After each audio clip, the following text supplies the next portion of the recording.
الحمد لله احنا واخدين هنا 200 متر، وان شاء الله السنه الجايه كده مخلصينها، واحنا بنمسك قبيله المعازه هنا فالحفر المشروع ان شاء الله وربنا يسهل.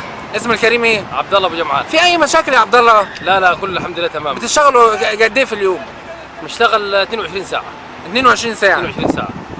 طبعا تحت اشراف القوات المسلحه. تحت اشراف القوات المسلحه. عايز تقول لي رساله للرئيس وللشعب؟ بنهنيه ان شاء الله على المشروع ده، وان شاء الله المشروع يتم على خير ان شاء الله. ان شاء الله. ماشي.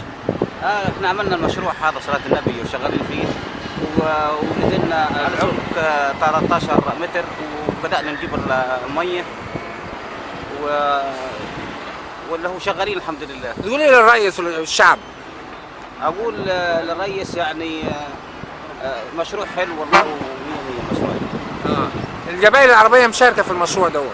كلها هيك مشاركين في المشروع يعني. ومعنا معدات كثيرة شغالة. بتشتغلوا كم ساعة في اليوم؟ احنا بنشتغل ورديتين، وردية 10 ساعات وردية 10 ساعات. تمام.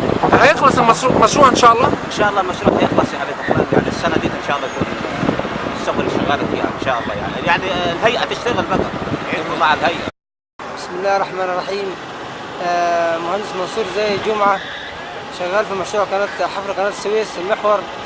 احنا بصراحة قبيلة المعازة عامة وجميع القبائل العربية من ساعة نداء الرئيس السيسي، من ساعة ما ندى وقال يلا هلم يا شعب لفحر القناة، كل القبائل شاركت وكل الشعب المصري بيشارك.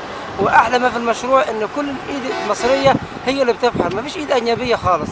والمشروع ان شاء الله باذن الله قبل المدة اللي قال عليها الرئيس هيتم ان شاء الله باذن الله. وباذن الله يعني احنا يعني استلمنا الشغل على اساس ان احنا هنخلص بعد 3 اشهر او 4 اشهر. احنا خلال شهرين ان شاء الله نسلم الموقع اللي معانا وهنشوف موقع ثاني، وان شاء الله كل المشروع يخلص ان شاء الله. وكل ما في الموضوع ان المشروع ده شغال بايدي مصريه حقيقيه، كل المعدات مصريه، كل الايدي العامله مصريه. وبنشكر الجيش المصري، وكلنا مع الجيش ايد واحده ان شاء الله، وكلنا في خدمه مصر، وكلنا في سبيل يعني تحرير الوطن وتحرير مصر. وكل ده يعني احنا بنجاهد في سبيل الوطن.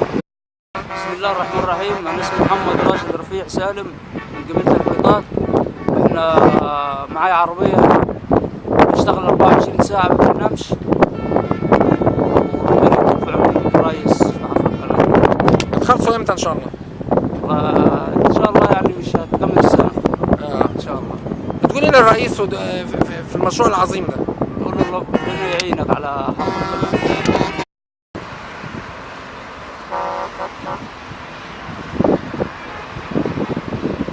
ما شاء الله الشغل هنا. لا شغلنا احنا من رايح الساعه غدا الساعه بالليل بنمول اللودر ثاني بس. ساعتين بس بنشتغل. ويوم الجمعه كله احنا خد بالك العالم كله بيتابع القناه دي.